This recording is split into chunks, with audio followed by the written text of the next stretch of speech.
one of my pet peeves I've been sharing with my girlfriend about is Hungry Jack's. They recently had this Make-A-Wish Foundation kind of thing, and whenever you do your order, right, at the end they always say, would you like to add $1 to your order to to contribute to Make-A-Wish Foundation? And I get the same thing at Coles and Woolworths. Yeah, I was like, it feels like they're guilting you in this kind of stuff, and then they say, "Well, what are you going to do? Say no?" Well, I do. if you say no, it makes you sound like a really bad person. But it's like, I'm pretty sure like these massive corporations earn more money than me, and I think I dug it deep into it. I'm not quite sure, but I believe that if you do contribute, right, then they will be counted as a charity, and so they can claim certain tax deductions from making these kind of contributions. Yep. But it's your money. It's just your dollar. I tend to say no as default. So I guess that makes me a terrible, awful, horrible person. Yeah. But if I'm going to donate to that particular charity, I'd go there directly. Yeah. Because I know that my dollar is actually going to go to the charity as opposed to it's going through a middleman. In this case, the middleman is Hungry Jack's or Coles or Woolworths. Yeah. Who I don't exactly trust as being the most reputable, honest companies on the planet. Yeah. So what? All of a sudden you're a charity, huh? Obviously. But it was interesting because I was like, I think I made an order Hungry Jack's Burger King for the guys in America because apparently Burger King is copyrighted or trademarked already. I was so surprised to learn that Hungry Jack's and Burger King were the same thing. Yeah. And Burger King's now taken the logo of Hungry Jack's. Like the Hungry Jack's style of logo is now the Burger King logo. Yeah. Anyway, we're not even getting any money from them, so we're just... Why are we plugging their names again? Well, because they're $1 thing. But I said, after my order, I just went, and the guy said, would you like to add $1? And as soon as I said, would you like to add $1? I started shaking my head, no. But he kept going, as in like he's been repeating the whole mantra so many times to other people. So he's like, would you like to add $1 to make a donation to Make-A-Wish Foundation, blah, blah, blah, blah. And like he kept going after that, and I was still shaking my head, no. I was like, stop. Just let me pay for my food and we'll continue on, and you can continue this awkward social interaction with someone else. Yeah, like he couldn't stop because he just kept talking about that thing. It's like, okay, thank you. No. I think all you do is like you get like a little star and you put your name on it. Yeah. You know what? I don't have issue with charity. Yeah. In fact, I would like to give to charity, but I feel it's like everyone's taking money for you, so like all of a sudden it's not your choice anymore. It's like the gift of able to give to charity, that generosity. Yes. Is taken away from you because it's like a tax. Take it away from you. Well, it's made more convenient and easier, and I think that because it's easier to do, then kind of the challenge or the hardness of it or the decision to make that is made less. It's weighted. It's not as weighted essentially. Yeah. But there was an interesting South Park episode about that one, about make $1, and it's like if you don't give $1, then like you can get that $1 back by taking this $1 from this statue of a kid who'll like scream ouch, and there's like the guilt kind of thing. Oh gosh. Yeah. Anyway, they do a good job at cutting through to the heart of a lot of issues. But we're not plugging them either, I assume. No. All right, so.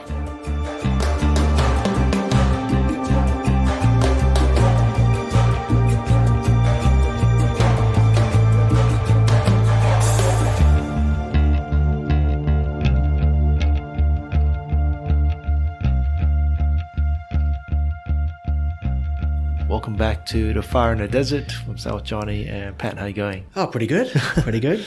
Another evening. Yeah, indeed. So it's been a while, hasn't it? Yeah. Yeah. I guess sick, work. Yeah. But hey, we're back. Yeah. This is good. We're back. So what have we got tonight? I am going to bring in MH17. So I'm assuming you're familiar, vaguely familiar. Vaguely familiar. Tell me, if you can recall, where were you, if you can? Yeah. When the news first hit you? Yeah. When it first hit, pretty much nothing at all. I had a very good awareness of, geopolitics as a whole of what was going on, because it was 2014. I was in the middle of studying uni, but not a great deal. And as the story emerged of, okay, a plane's gone down, there are Australians on board, no survivors. It's in Ukraine, learning, there's this conflict happening between Ukraine and Russia and territorial disputes. Had no idea that was even going on, that was even a thing. Yeah, it was just watching the news as the story emerged and trying to figure out how in the world the plane thought it was a good idea to go and fly over a war zone. But then I think at the end, from memory, this was going back quite a few years. It turned out that there was a missile launcher, ground to air military equipment that had been set up and shot the plane down. Yeah, we kind of assumed or thought was that there was some mechanical fault or some what would you call it, non-nefarious issue or reason for it, and turns out it was a deliberate attack. Pilot error, engineering, exactly, that kind of stuff. Yeah, I think what gets me is that it's part of two incidents, which is part of the Malaysian Airlines saga back in the mid 2010s. Yeah, is you had the MH17 with the missile being shot at the aircraft. Yeah, but you also had the MH17 where it flew into the sea. Now that one was much closer to home as well, because it was in our backyard pretty much. We were more involved in the Pacific, I guess. Yeah, with MH17, it was half a world away. I think there was a level of it being a bit closer to home than just an airplane tragedy, because there were Australians involved. So every night you'd see the Australian passengers' faces flashed up on the news, so it kind of made it more relatable. Yeah, and MH370 was I think it occurred really close to MH17 time. Yeah, around the same time. And then the public, I think I remember one lady who was one of the deceased relatives. She's saying, "Oh, why is Malaysian Airlines so stupid?" And then because they apparently didn't learn from the first incident, but those are two separate aviation incidents. Shooting down versus what apparently I think is pilot suicide. Yeah. So, and again, it's a fair. I think it's a fair question to ask of if the same company is involved in two major significant tragedies. It's an obvious question to go, is something wrong with the company? But you do have a good point that the two incidences just because the company is the same doesn't mean it's the same. It's equal problems that contributed towards what actually happened. I guess when you say equal contributory factors. Yeah, exactly. Most of the material I've been gathering is from the Dutch Safety Board. So because it left the Netherlands, their responsibility then became more their responsibility in terms of one of the European Union countries to look after it, because Malaysia, Ukraine, where it occurred, they don't have the manpower to do the kind of investigation. And you had Malaysian Airlines all the way in Malaysia. Yep. So the closest one is the Netherlands. Right. And I don't believe Russia is a signatory to the European Union, right? Don't think so, no. I think they're pretty antagonistic towards each other. Pretty much. It's like, we're just going to eye them off, rather. Yeah. So some basic information for our listeners. So it occurred on the 17th of July, 2014. It was flying over the East Ukraine conflict zone, and it's referred to the Donetsk region. So think of it as one of the state within the nation. Yeah. So a state being like Queensland, New South Wales, Victoria, that sort of. Or America, it'd be like, Washington. Exactly. Oregon, Texas. Yep. Is Washington a state? I'm not American. Washington, D.C. Washington, D.C. is a district, but to throw more fuel in the fire, you've got Washington, which is on the other side of the country. So that's a Seattle area. Yeah, exactly. Okay, cool. Yeah. All right. Yep. So aircraft was a Boeing 777-200 operated by Malaysian Airlines. The aircraft was constructed in 1997. It was powered by twin turbofan Rolls-Royce Trent 892 Bravo engines. It flew 76,322.1 hours. It has 33 business seats and 247 economy. The economy class was a mix of 2 seats and 3 seats on either side, and then you have 4 seats in the middle, right? So you know that the edge near the window seats, there's usually 2 or 3, and then the big center aisle with 4 seats, and then the other side can be 2 or 3. If everyone's been flying, and they'll usually have like a diagram of the seats sitting on the seat in front of you in the little pocket, so you can kind of see how the plane looks. Yeah, the So safety card, I think. So in 2, 3, 4, yeah. So unfortunately, this is 298 nationalities. So there's a little table which I extracted from the report. So 193 Netherlands citizens or Dutch citizens. So the big bulk of them were from Netherlands.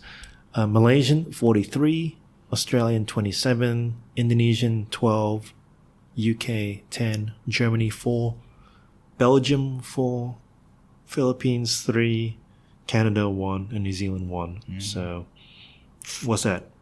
Almost 2/3 are from Dutch citizens on board.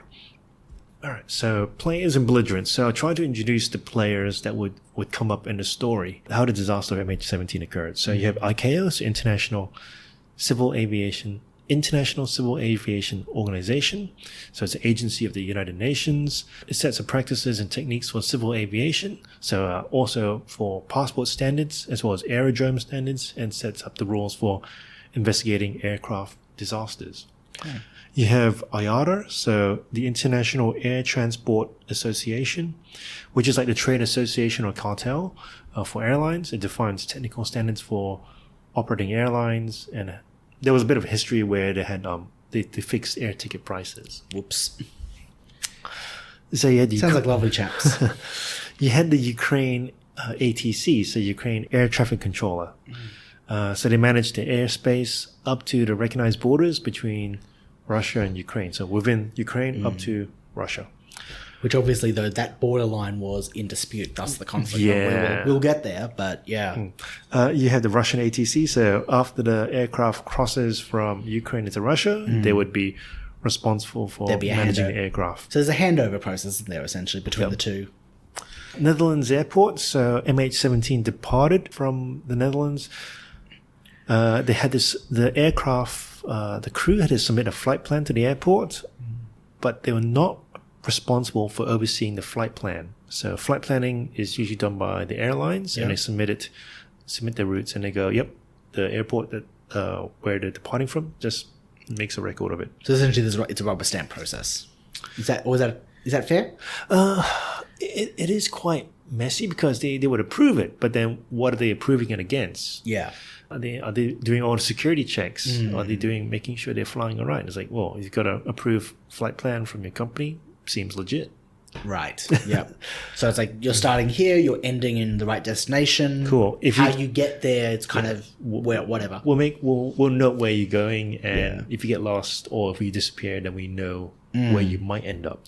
Malaysian Airlines, they're responsible for developing their own flight plans and coordinate with other airlines. But they also, in a modern age where you can buy a ticket from, say, Qantas or Virgin, and they're part of this big alliance group, and then you take a Qantas flight, but then it's actually like British Airways, that kind of stuff. That's right. So it's Malaysian Airlines code shares with also Qantas, so that's why you got the 27 Australian people.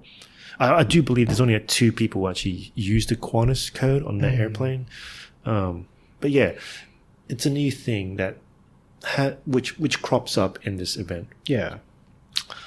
All right, so we talk about the players. Now let's talk about the Ukraine-Russian war, because that's where it sets a scene. So Ukraine-Russian conflict, if you understand about the history of Ukraine, it's part of the Crimean region, and we remember about the Crimean War between Russia, the Brits, and the French. That's right. Yep, cool. So it is one of the battlegrounds amongst many of the empires that happened in history, the Mongols, the Polish, the Lithuanians, the Russians. It is that bit between Europe as well as Asia, right? So Ukraine sits in Eastern Europe. The population is about 77% Ukraine living in the western regions, and you have about 17% Russian living in the eastern regions internet. So big demographic divide, and concentrations of those different populations are pretty clear between the two regions. So if you go into like Wikipedia and you look up Donbass, which is the region, you can look up the ethnic breakdown.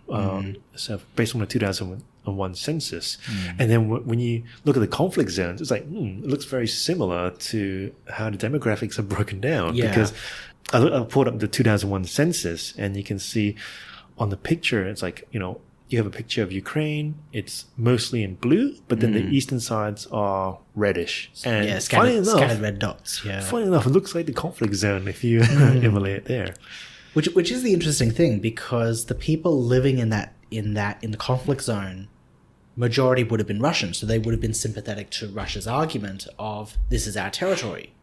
And they go, well, we're Russian, so we would much rather live in Russia than in Ukraine.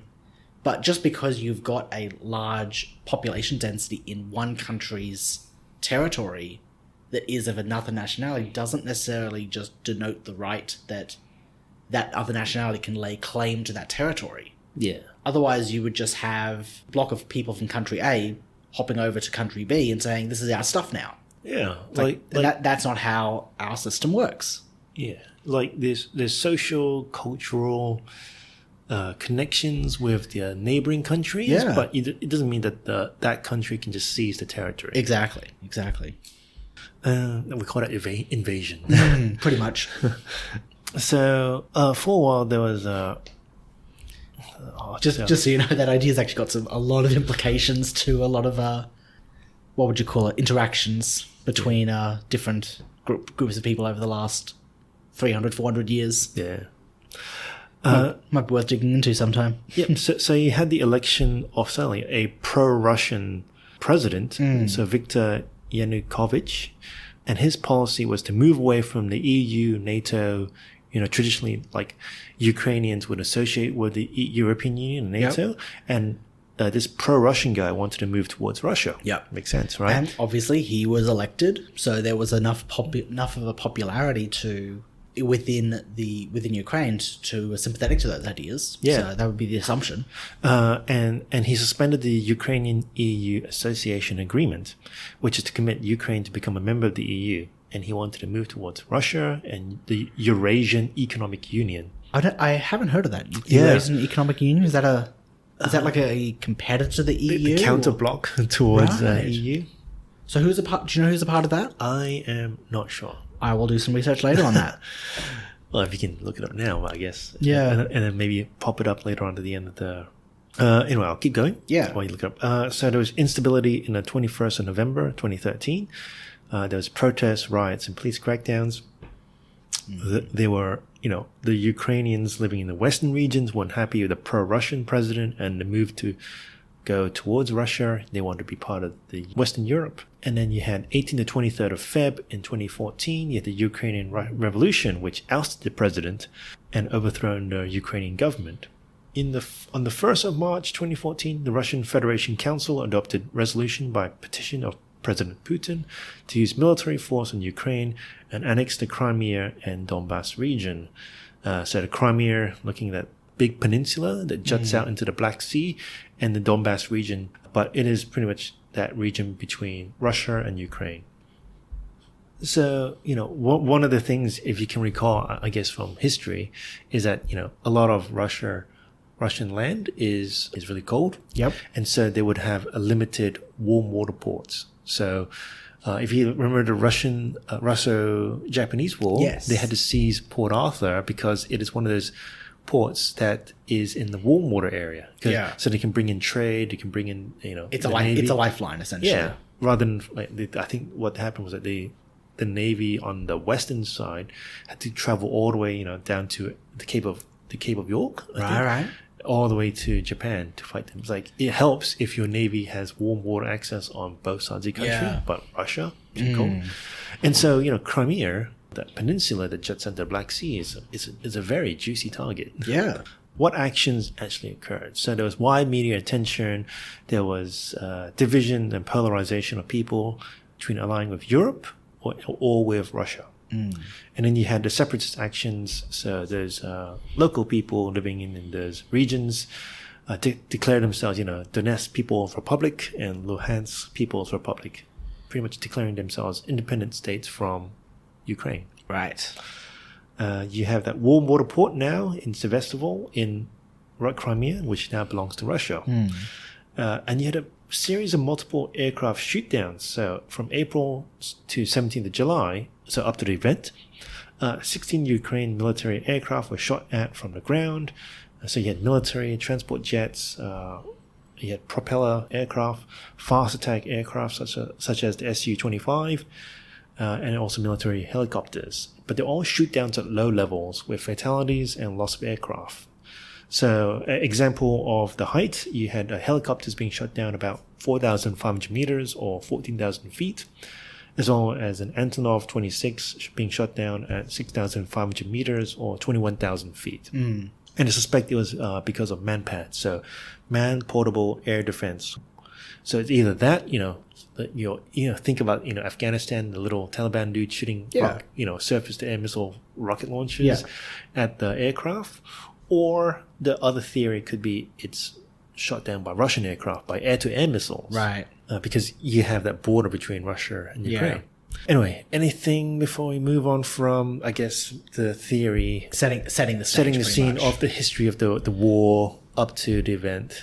No, I don't think so. Pretty good summary of that. Yeah, so, I don't know, you got the Eastern Eurasian Economic Forum. Not a great deal, partly on account of my internet not being able to connect properly, but from what I can gather, it's a much smaller block of nations, including Russia, but also I got Belarus and Kazakhstan, which I believe are two bordering nations on Russia's border. Yeah.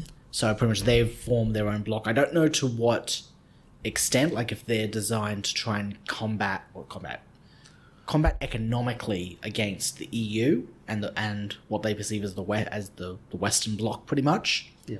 So Western nations, and they're kind of trying to economically create resistance there. But I want to get some more information. It's just the wonders of the internet. When it works. When it doesn't, it doesn't. Doesn't have as much power as the EU or like OPEC or APEC. No, I'd say it's much. From what I can see, it's a lot smaller. It's pretty much Russia. Well, pretty much. Well, it's on the Wikipedia page. It's on the Google summary. It says the primary language is Russian, so that kind of gives you an idea. Yeah. But yeah, it's something definitely look into, because I had until you just mentioned it, I had no idea it even existed.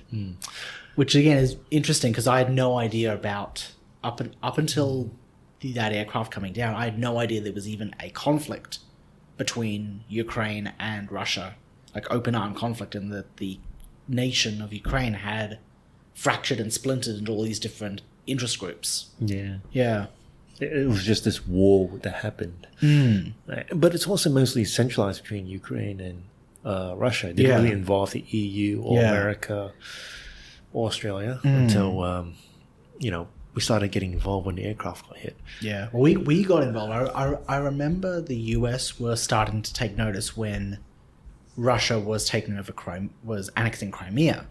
Yeah. And I do remember America was getting a bit annoyed at, getting quite upset and annoyed at Russia getting into the habit or the idea that they can just take territory of neighboring nations and get away with it, which again destabilizes the entire region of Europe, which again we've had this tentative peace between East and Western Europe since the Cold War, since World War II and the Cold War era. So I remember Georgia being invaded by Russia back in like 2008, 2009, I think.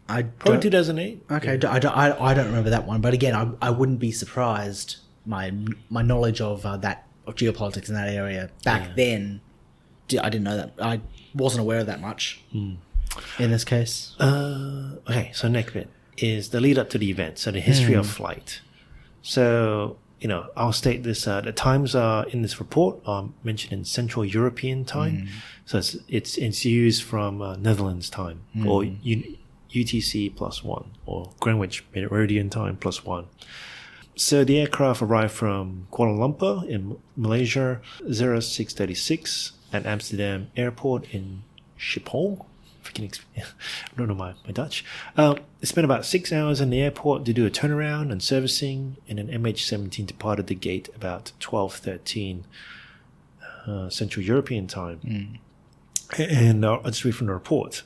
I'll just read from the Dutch safety report in extract. Is the aeroplane left gate G3 13 minutes later than planned, primarily due to overbooking and a late arrival of some transfer passengers on a scheduled flight to KL.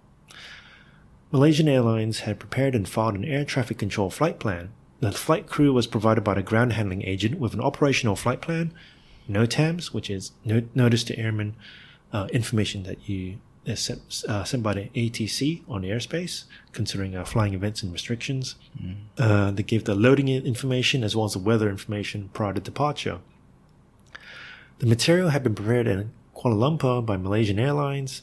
The operational flight plan contained detailed route information, a summary of the mass data, fuel information, and information on winds and temperatures along the route. It was standard practice for the flight crew to study the material in order to adjust the fuel load or route plan if the pilot in command deemed this necessary. There were 298 persons, including 283 passengers on board the airplane. The crew was comprised of 4 flight crew members and 11 cabin crew members.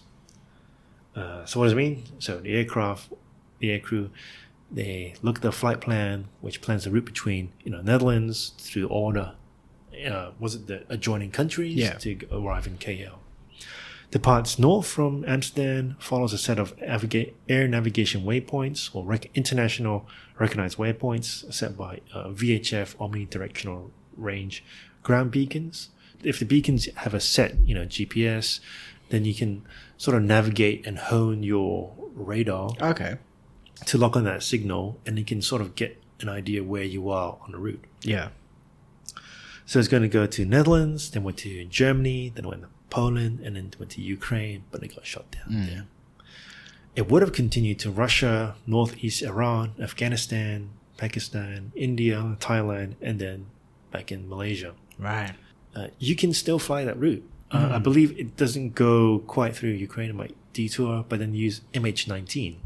Yep. MH17 no longer exists. Right. It's a 13-hour flight, or 495.4 kilometers, or 307.83 miles.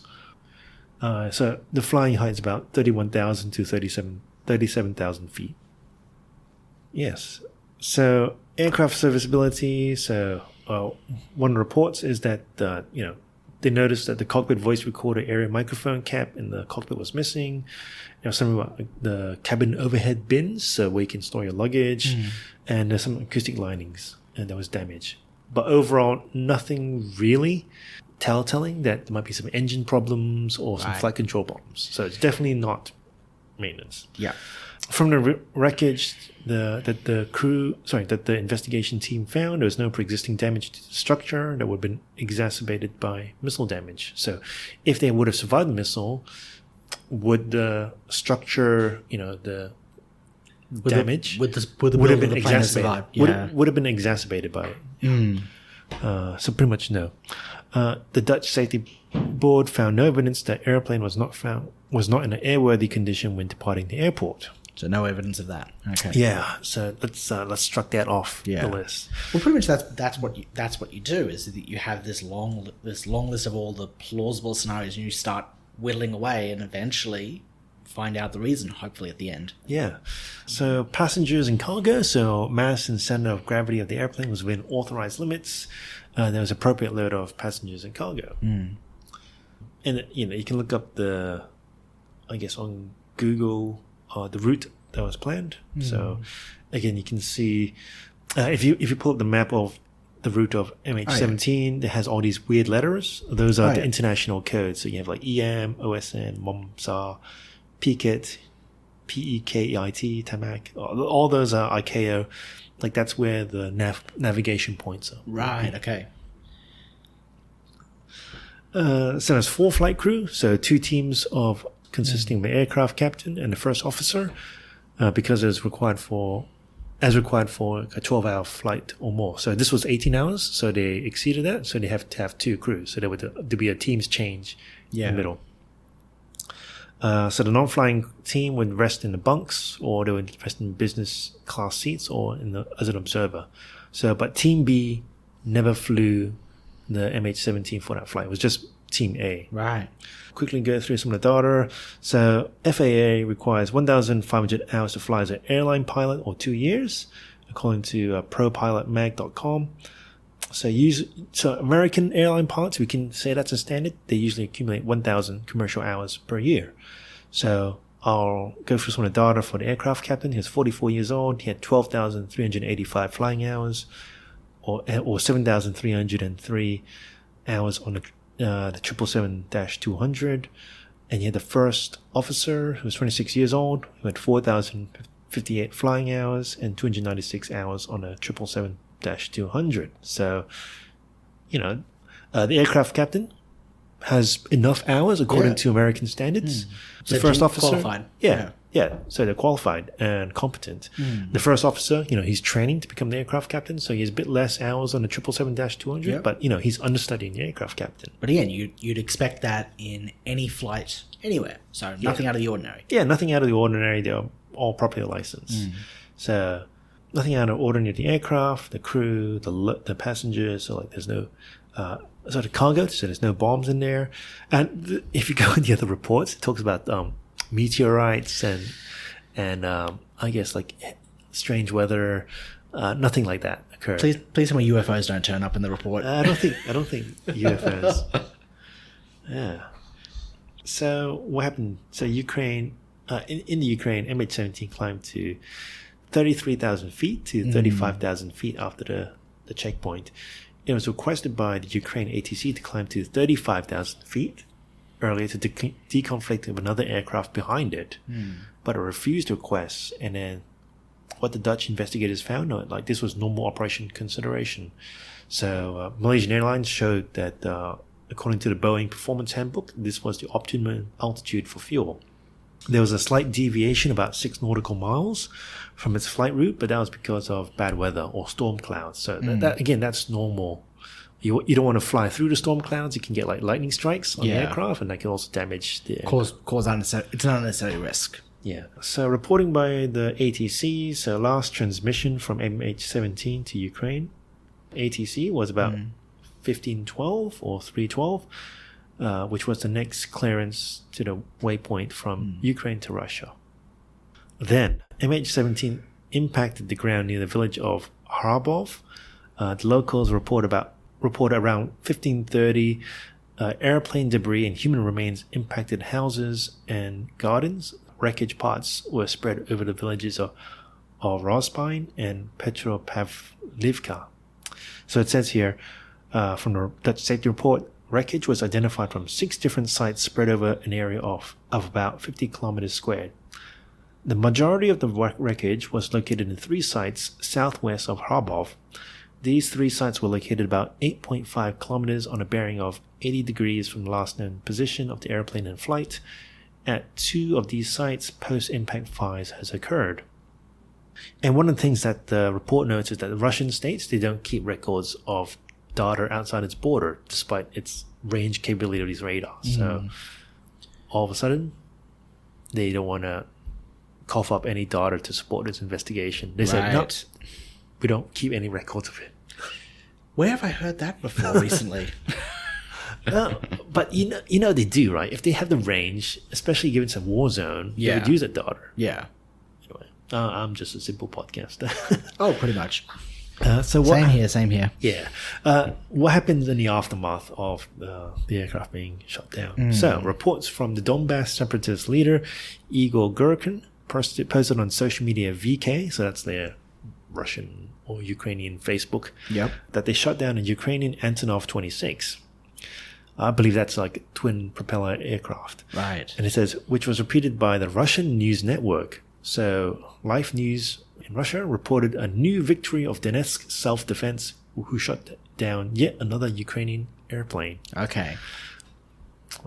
Well, they think they shot down a Ukrainian airplane. There was also several eyewitness accounts that said they had shot down another Ukrainian aircraft down. But then later on, all these separatists denied any involvement. as soon as they realized, oh, that might not have been a Ukrainian plane. Yeah. Oopsie. So the separatist leader Alexander Borodai reported to Russian media that the aircraft was a civilian airliner. Uh-oh. Yeah, so you had the Dutch-led investigation, which is where this report comes from, but you also had the joint investigation team. So criminal investigators from Netherlands, Belgium, Ukraine, Malaysia. I also believe it also includes Australia. I think we were involved as well in some small way. So they're not looking at how the aircraft was shot down in terms of the air accident itself, but they're looking at what are the forensics, what are the trails, who and why were the people involved, and why did they shoot it down. So they started eliminating accidents. Maybe it's a terrorist attack, there's a bomb on board. They eliminate that. They also eliminate the air-to-air attack. And they started identifying the Buck missile system, SA-11 Gadfly that shot down MH17, and they pieced together online information or public social media videos of Russian troops actually traveling down the highway, convoying down to Ukraine. Yep. So you can actually see like the pictures, the serial numbers, the paint marks as well, and you can see it over time.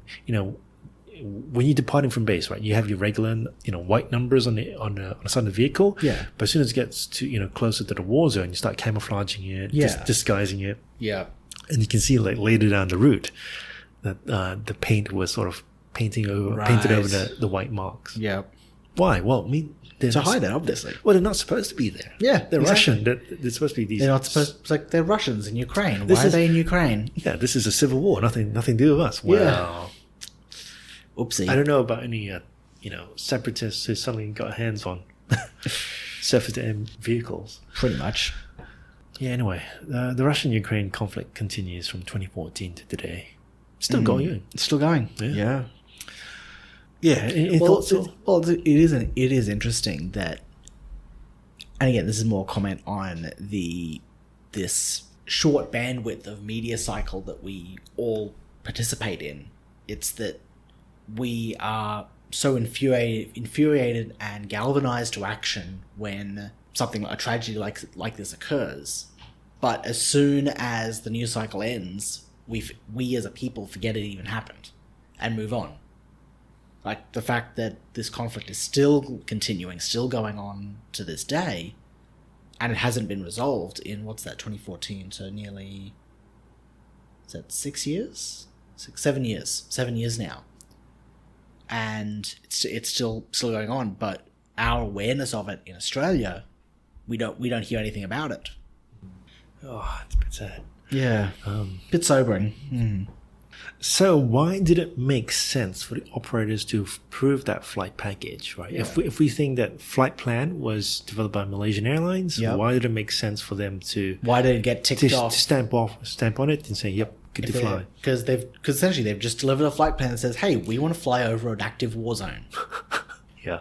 When you put it that way, it's like...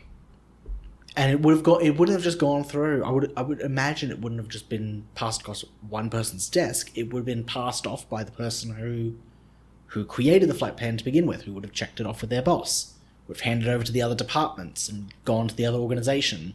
Yeah. So it would have been passed through and gone, yep, this is good, this is good, this is good.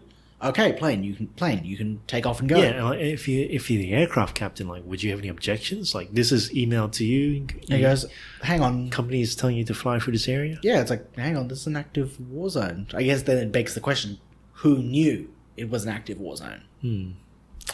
So here's a look at the NOTAM system. Remember Notice to Airmen? Yeah. What does it look like to you? I'll get you to describe it since okay. Grab it from Wikipedia. What am I looking at here? So that little square box. Yeah, as in, looking at it now, I'm just looking at what do I actually have here. Describe for me what it looks like, then I'll try to interpret it for you. Yeah, okay. So, you've never seen a NOTAM before? No, I haven't. No. So you've got a series of lines filled with alphanumeric codes, essentially. Yeah. And some of them are listed ABCE. Okay. So it looks like a series of codes of call signs almost looks that way. Mm-hmm. But I Yeah. definitely. And the last point is a series of instructions. Yeah, it looks like instructions. You know, Yeah. like if you read it out, do whip TY B South CLSD BTN FNR. Yeah. So Yeah, as someone who is a designer and a bit of a developer for my day job, I could look at this and go, it's short. There's a form of shorthand going on here. There's a way to easily communicate yeah. information. If you're a pilot, you'll be able to read this. Like I remember I had a pilot friend who I was trying to go through some note terms. He's like, "That's what it means." I'm like, "How do you know that?" Yeah. They just know. It's like code, you know. Exactly. Like I'll look at some HTML, some CSS that makes a website look the way it does, and I now intuitively can read that code and understand what it would appear on a website. Like, okay, make this box red with red and 50 pixels in size. It's like I know what that code would actually look like on the screen. So that does make sense to me, actually. So there's a bunch of series about geographical locations, where it is. If you like EGLL, they would associate with London Heathrow Airport. Okay, that is the standard notation for it. I would have gone with LON, but that's okay. Yeah. And then last bit, that gibberish bit goes, due to work in progress, taxiway B South is closed between F and R. Taxiway R is closed between A and B and is diverted through a new green center line and blue edge lighting. Caution advice. Okay. So, caution advice, CTN space ADZ. That's very short form. That's very short form. But then, I guess, back in the olden aircraft, they only had so much data, so you had to shorten everything. Yeah. Because you have. I'm assuming this is something. So the pilot would receive this before they take off, or while they're in the air. They would take this before takeoff, Yeah. and it'd be probably printed out. Yeah. Before computers. And would have had to be just typed out really quickly on. Otherwise, you had billions of pages. Yeah, exactly. Anyway, so I guess what I'm trying to say is that these NOTAMs are complex to interpret unless you take the time to go through it bit by bit. But you're meant to review the NOTAMs on your route. That's what you do as a responsible aircraft captain. And you draw upon many countries' databases. So this is standardized across the world. They all use that same language. So you have to adjust, you have to interpret the warnings, adjust your route and cruising altitude accordingly. But nowadays, everything's electronic. So you can have electronic flight bags or tablets to help with flight planning. Yeah. And here we go. So the UK, US, and Russian NOTAMs had warnings on Ukraine. Right. Right. So I'll just read part from the reports that, on March 14, Russian issued NOTAM for Crimea, not Donbass, that Russian ATC was introduced. Ukraine responds by issuing NOTAM rejecting it. So Russian aircraft control says, we have control of this airspace. Uh-oh. And then Ukraine says, no, you don't. It's like, no, that's our stuff. And then there's a pattern of them issuing NOTAMs against each other. Right.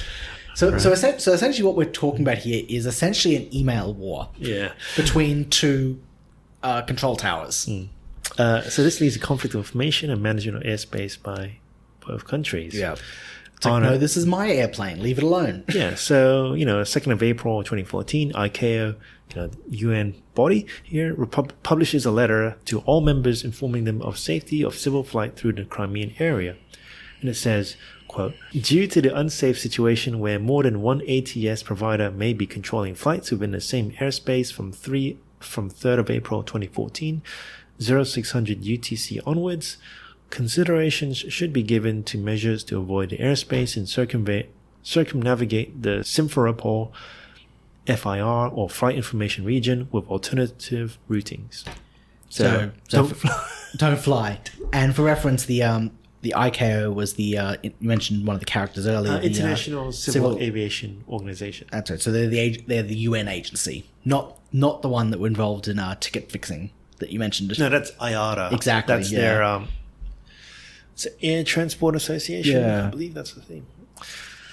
Anyway, so back to this. So the UN agency responsible for coordinating these flights, air traffic all over the world. They've issued a warning saying, "Do not fly over this region. They are fighting." pretty much. Yeah. They will try and shoot you down if you do. Well, it's unsafe. Yeah. You know what? Fly around the area, don't fly through it. Yeah.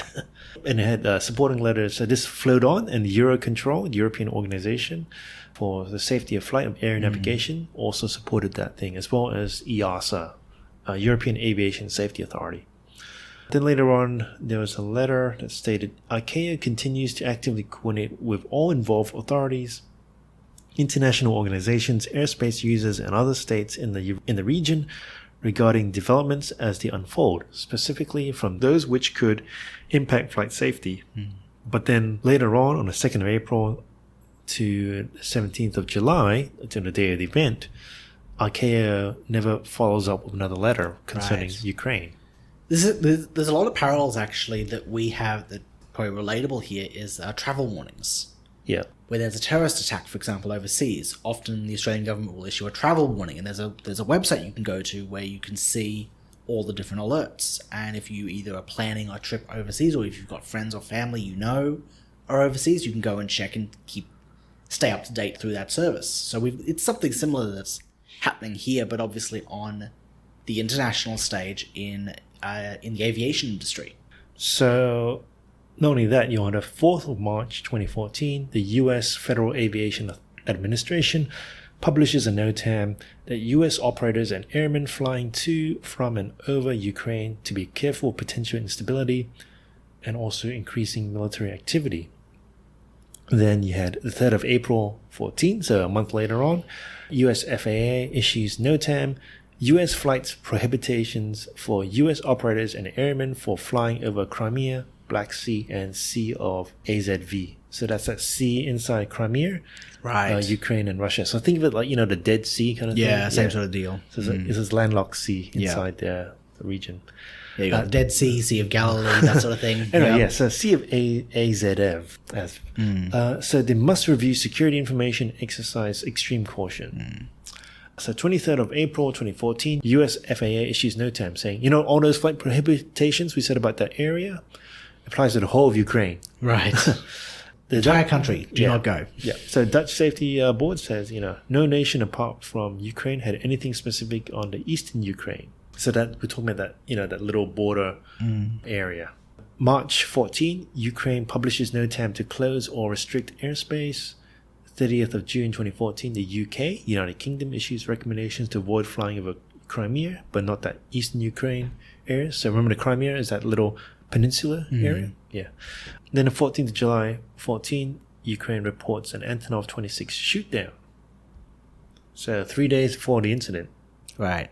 I will read this letter from the RNBO, so it's the Ukraine Defense Council Information Analysis Center, of 14th of July 2014 at 5 o'clock. So 3 days prior to MH17 event. So it says, military operations in a conflict zone. Today, all communications of an Antonov 26 aircraft, or it's a twin-prop airplane, of the armed forces of Ukraine was lost at approximately 12:30 hours. The aircraft ensured air transport during the active phase of anti-terrorist operations. Ukrainian soldiers immediately started a search and rescue operation. Crew members were finally reached. During the evening briefing, Andriy Lysenko, the spokesman for the Information Analysis Center of the National Security and Defense Council, announced today the defense minister reported to the president of Ukraine that, fortunately, the crew had managed to eject from the damaged aircraft. It turned out that the plane had been flying at an altitude of 6,500 meters when it was hit. No portable anti-aircraft missile system, which is currently used by the terrorists, can strike an aircraft at such an altitude. Antonov 26 was hit by a more powerful weapon that was probably fired from the Russian Federation. Based on information transmitted by the Ukrainian pilots, two versions are currently being considered. A shot was fired from either the Pantsir modern ground-based air defense system or the X-24 guided air-to-air missile from a Russian aircraft, which could have been taken off from Milyarovo airport. Yeah, so what does that tell you? 3 days before an event, something's been shot down, and we have some theories of how it got shot down. It's either one of those either ground to air, vehicle to air, or air to air. Yeah. This is what investigations talks about the assumptions made by Malaysian Airlines. So if you had a NOTAM by Ukraine, then it must be in control. Like if Ukraine issues out a notice, then they must be in control of the area. They've told us instruction, right?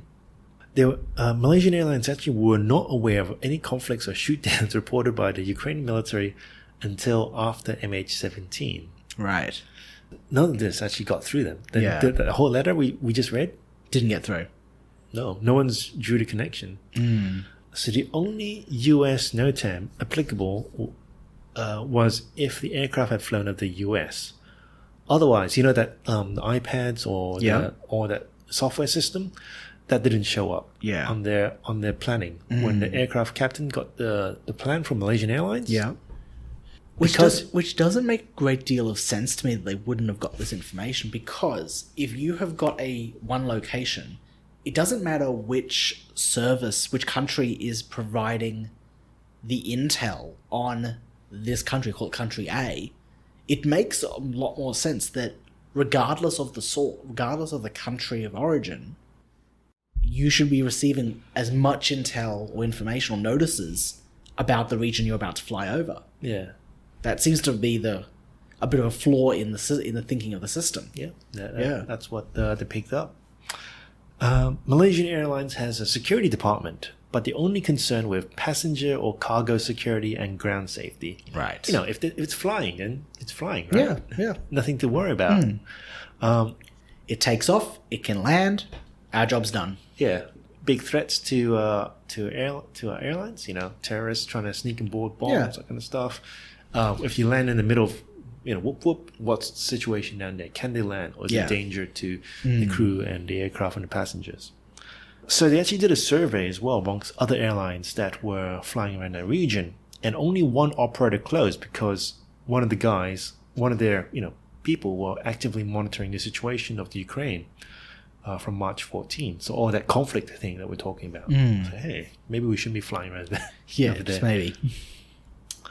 And what's interesting, I've actually picked up, is in the appendix of the report, it talks about other airlines that flew through that eastern Ukraine area. So, we think it's just Malaysian Airlines that cocked up. Yeah.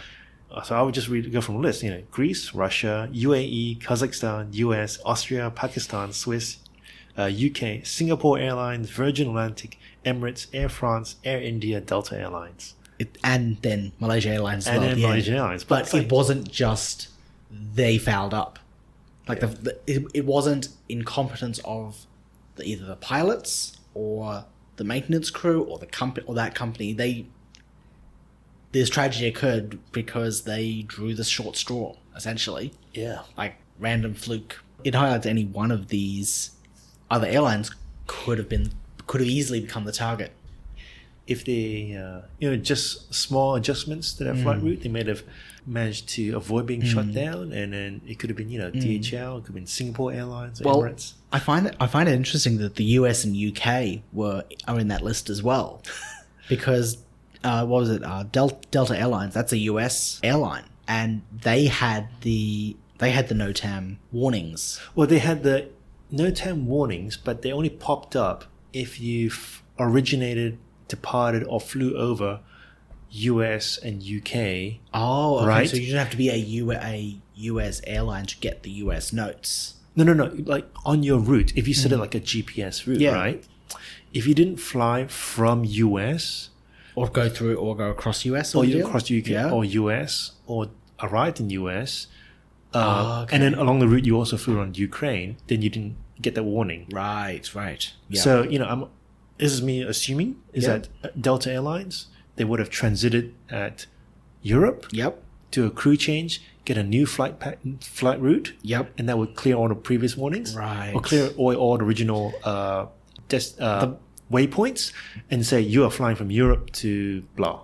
Again, it's highlighting there's a massive loophole in this system that we've created for ourselves. Yeah, to manage international aircraft flying and interacting day by day, just to avoid collisions and miscommunication, there's a massive gap in the system here. Yeah. So NOTAM system, one of the official tools to plan flight plans, can't be relied upon in a conflict. No one apart from Ukraine and Russia has really any clear idea about the airspace, and they both issue conflicting NOTAMs because they want to have control because there's a war going on. Yep. This is my stuff. No, it's my stuff. Yeah, and then what's the messaging being sent from those two countries to the wider community? This region is unstable.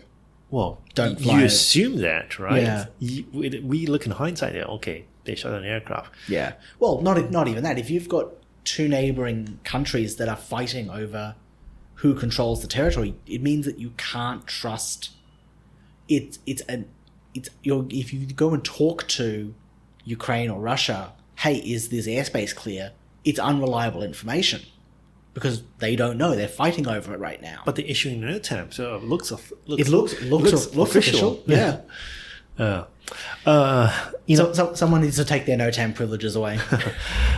Assumptions, but you can't do that because then, you want at least some kind of information going out to what your database, open database, rather than nothing going there. Well, again, to try and make this a little bit more relatable, it's as if Queensland, New South Wales, they had a NOTAM system set up, and they were fighting over the borderline of which of this is part of Queensland, this is part of New South Wales.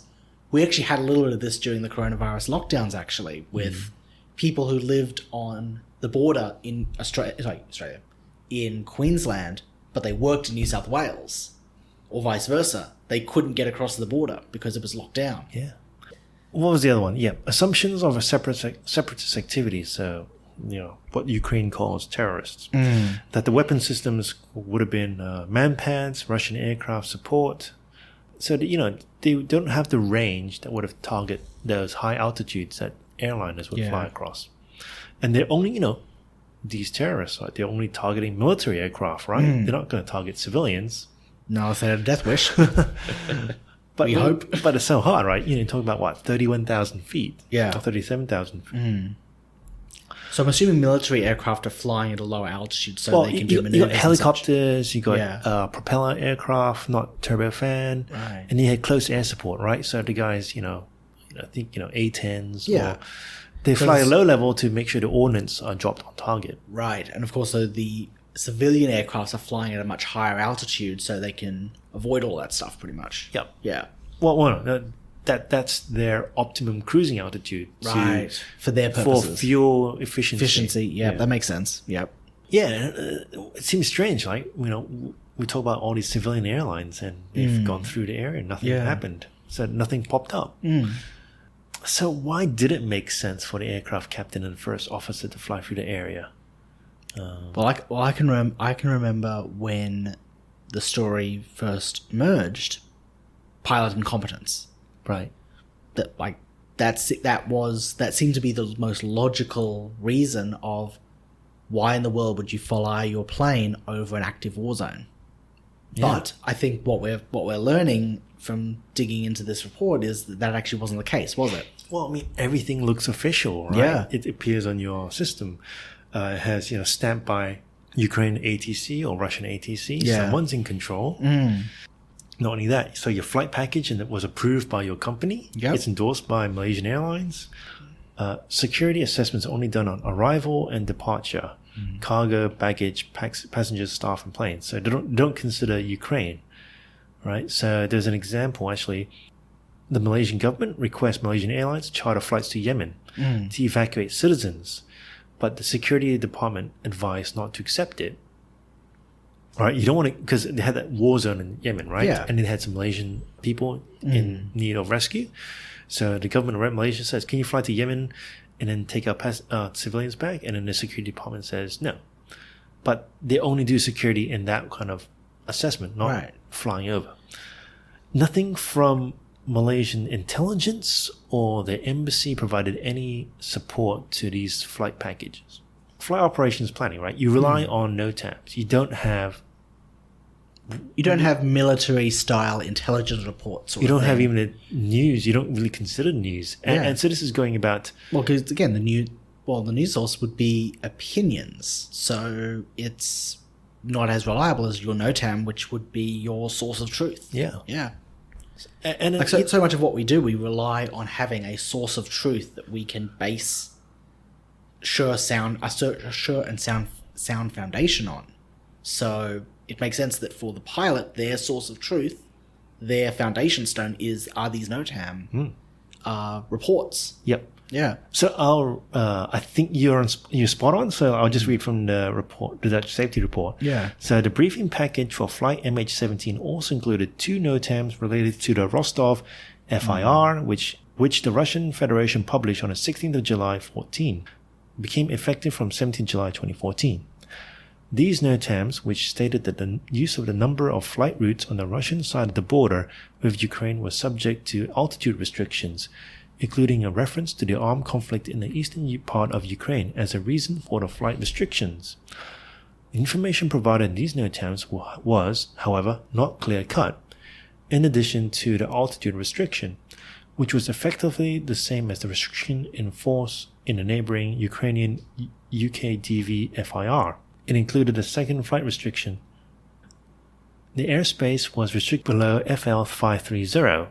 The automatic filter applied by the automatic flight plan system used by Malaysian Airlines accepted the NOTAM despite this contradiction, and this did not lead to a route change. So FL 530, I believe it's 530,000 feet. And there were 2 conflicting NOTAMs, one by Ukraine and one by Russia. You know, you can press the clear button to, if there's any contradictions, just clear it. Yeah. And then just accept it. So, we think about the queues, right? So, if you were an aircraft captain flying from Netherlands to KL, you submit your flight plan. First of all, the airport accepts it. Yeah. Surely there must be something, right? Yeah. But no, if you look at the actual rulings, the responsibility of these flight plans belong with the operator, so Malaysian Airlines, rather than the Dutch airport. But Malaysian Airlines in Malaysia, they don't know what's going on the ground in the region. Dutch intelligence, so their foreign service and military department, knew about the air threats and the manpads and the Russian air-to-air missile, but they did nothing to support the Dutch airport and to then therefore feed into operators. Yeah. If you interact with the ATC, once you're in the air, right, and you're talking to someone and it says, fly here, fly this level, fly that, you think someone's in control. Yeah. So they're not getting any feedback saying, hey, you're flying into danger. Yeah. So therefore, what the investigation team said, look, despite all the hindsight and looking back, the crew were getting the cues. It's okay to fly around the area. Someone's in control. Someone's in control of the area. Information wasn't getting to the crew. That's the problem. No one was doing the threat assessment by the airlines. Yeah, so other aircraft will fly in the area, right? If you're flying from Netherlands to KL, there's an aircraft in front of you. There's also aircraft behind you. Everything's going all right. This is sort of where the report shifts now towards, okay, how do we know it's a missile, that kind of theory? Yeah. So they did the forensics, and they found explosive residue swabs from the wreckage. It shows nitroamine, RDX, and trinitrotoluene, so TNT, and PATN, all those explosive chemicals that you can pronounce. There's paint on wreckage, which matches some missile components, so they're actually not from that 777-200. And they found little bow tie fragments or preformed fragments in the fuselage of the aircraft, as well as the bodies of the crew members in the cockpit. If you go into the report, you can actually look at the little, unfortunately, some of the debris that they pulled out, and you can see the little bow tie. It's bent because it's come upon people. It's impacted upon people, struck bone, struck flesh. Yeah. So there's 4 distinct shapes that they pulled from the captain's body, purser's body, so that's the lead flight attendant, as well as the first officer's body. So all centralized in that cockpit. Yeah. That flight attendant was actually inside that cockpit talking to them. And then they showed a little picture in the report of if you had the warhead, hey, that's what the fragments would look like, the preformed fragments. So when it explodes these little fragments, and it looks like the missile's warhead. So these fragments are unique only by the warhead fitted to the missile on the Buck missile system. So they're not air-to-air missiles. This is because if it's air-to-air missile, they usually put little strings as fragments, not bow tie fragments. Right. No fragments indicating cannon fire. So they think, aircraft would have shoot, bullets at the aircraft, but no, they couldn't find anything. And then we had that joint investigation, which found out all these media posts of trucks, Buck missile systems leaving Russia to go to the border. So it all comes together, and hey, there seems to be one real theory, which is a Russian missile defense system shut down the aircraft. I'll go on to the recommendations and findings, and I'll get you to see if you can agree, disagree, and see if it makes sense or not. So one of them is airspace management in conflict zones. So ICAO states that each state is responsible for how it runs its airspace. But if it's a conflict, right, you can't guarantee the safety of the airspace. Yeah. How do you incentivize them to take more responsibility? Because, the military, they're in control. Civilians, you should be in this war zone. Yeah. But how do we get them to make sure that the information is put out there saying, don't fly through this area? And then how do you tell other people not to fly through that area as well? So to ICAO, they say, update the standards for managing airspace in conflict zones, ask the states for more information, as well as ask other ICAO state members to ensure they comply with the new standards, because we talked about all these other countries are flying through the area. Risk assessment, so make information about airspace available, improve standards on ICAO risk management concerning conflict zones. States ensure that operators risk assess flying through conflict zones, because remember we talked about security departments, right? They never consider flying through those areas. Yeah. It's only ground safety or baggage safety or passenger safety. Next is operator accountability. So how do you get these airlines to tell you these information about where they're flying, right? Because when you buy a ticket, do you really know where the flight route is? Of course not. You put your trust in the pilot that they're going to do their job and get you from point A to point B. Yeah. We're finding that the pilot is putting their trust in another system. Yeah, like one of the areas is northeast Iran, and then also another area was flying through Afghanistan. Yeah. So how do you make them more accountable? So one of the things is to tell the airlines to publish their information on the flight routes so that customers can actually review it and then decide whether to buy that ticket or not. Yeah. Because you know what? You expect to know which countries are flying in the area. But would that have actually helped? Because let's say I was on that flight, or I was looking to get that flight, and I had that information on hand. I didn't know that there was a conflict going on in Ukraine. Mm-hmm. How was I to know? No one, like in this case, and there's responsibility on my shoulders for not knowing, but because the information is available if you wanted to go and look, but people didn't know. Yeah. So, but maybe it's a culture shift that you need to make the information available, and then people start looking it up or booking the ticket and say, hey, Ukraine, maybe you don't fly over the area. Look over something else. Yeah. But how do you actually hold airlines responsible or accountable? Well, that's the challenge. The easy answer is, we need some form of regulation of the airlines, or to put it more simply, we need a governing body to oversee all the airlines and make sure they're doing the same thing and sharing information. But that's bloated bureaucracy, and we've discussed with the housing market how bloated bureaucracy or bureaucratic solutions to try and solve problems often leads to more broken systems. It doesn't actually create a better solution. Yeah. Well, so then isn't this recommendation publishing the flight routes for passengers, giving more information and clarity and transparency to the buyer of the ticket? It would, yes, and that would work if the passenger then took that information and did something with it. Yeah. But again, the onus is on the passenger. The same way, my not knowing there was a conflict in Ukraine, I've got no one to blame but myself, because that information is available. The recommendation is probably sound because if I'm flying, part of my responsibility is then to go and check each of the areas that I'm flying over. Exactly in the same way that if I'm driving and the road floods or it's raining, I should check my route to see if there are any flood warnings. Yeah. And if there's a flooded road, don't drive through it. Imagine you got a ticket to like Europe, and it's like, well, you're flying over North Korea or Thailand, Myanmar with the coup going on, Syria, Iraq, maybe you're flying over ISIS area. Yeah. You should know what countries you're flying over. Yeah. Yeah. But most of the time, I guess I'm mostly asleep. And I think that I'm safe because I'm up in the air, not down on the ground. It's a bit of a mistake there, a bit of a misconception, but So the other bit is code sharing, right? Yeah. So Malaysia 17 is a popular flight for those flying from the US, stop over in Amsterdam and go on to Malaysia.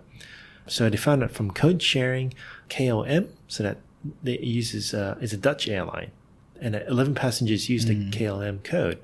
269 using the Malaysia airline, 2 passengers were using Qantas code, and 1 passenger with Garuda Indonesia. And so that makes it more complicated, right? So who is the operator now? Is it Malaysian Airlines? Is it KLM, the Dutch airline? Is it Qantas? Or is it Indonesia? Who is responsible for approving that flight plan? yeah. Well, you bought your ticket through Qantas. Is Qantas responsible? No, because they're just share. providing. They're sharing the plane. Yeah.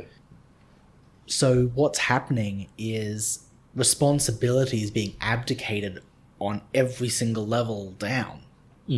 So the passenger isn't responsible for knowing what's going on, where they are traveling through.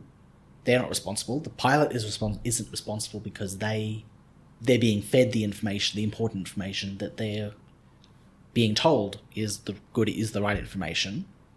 The person you bought your ticket from, they're not responsible either. The airport is responsible. So the responsibility keeps getting pushed. Yeah. And separated from the people actually involved in the situation, which are the people who are directly involved are the people in the airplane, and they don't know. No one's taking charge. No one's taking responsibility. Yeah. Can't really rely on those 2 nations fighting a war because you can't trust either side because, they have their own interests. Yeah. So, for some of our reflections are, as you said, we trust a lot of airlines and operators to make the right decisions, and we assume a lot of things that they're taking us the safe route. But we need to maybe demand accountability from these airlines that they provide a safe route. Yeah. There's systematic gaps at each level. So each of the people in charge of looking over part of the aviation management, ICAO, down to the countries, down to, the actual NOTAM system, right? Yeah. Each of them has a failure which lead to that accident just increasing its chances of occurring. Yeah. And then, were MH17 just unlucky? Right? Because we've seen all these other operators go through the area. Yeah. As I think I mentioned earlier, it was like, it seems almost like they just drew the short straw. Yeah. On this tragedy. And you know what? Who's in charge? Who's in charge of looking at the aircraft flying through that war zone? No one's in charge. Yeah. And hopefully these recommendations will come out and, hopefully these recommendations will fix the problem. Yeah. But it takes the recommendations seem so far-fetched from the actual flying through the war zone. Yeah. But you realize that if you want to make a really good recommendation on how to fix stuff and prevent tragedies from reoccurring, it has to occur high up. You can't just go up. Don't fly through. Pilot's fault sort of thing. Yeah, it doesn't work. Well, you can't just say don't fly through Ukraine because it might be Syria, it might be Yemen, it might be other countries. Yeah, there's a wider principled approach almost here that has to happen. Yeah, as a shift. Yeah. Well, mate, I will let you take us home on this ending of this podcast episode. Sounds good. No pressure. I think there's a larger principle here of the story that we've looked at, where from the passengers to the pilot to all the different characters we've met, that they've put their trust in authorities and systems to get them home safely. And I think it's actually really important that we should be vigilant of the things that we are looking up to and relying upon to keep things running smoothly, and make sure that the things that we are putting our trust in are reliable, are trustworthy. Something interesting that's coming out of this is that trust was misplaced. We tried to build a system. We as a group tried to build a system to manage something very, very complex.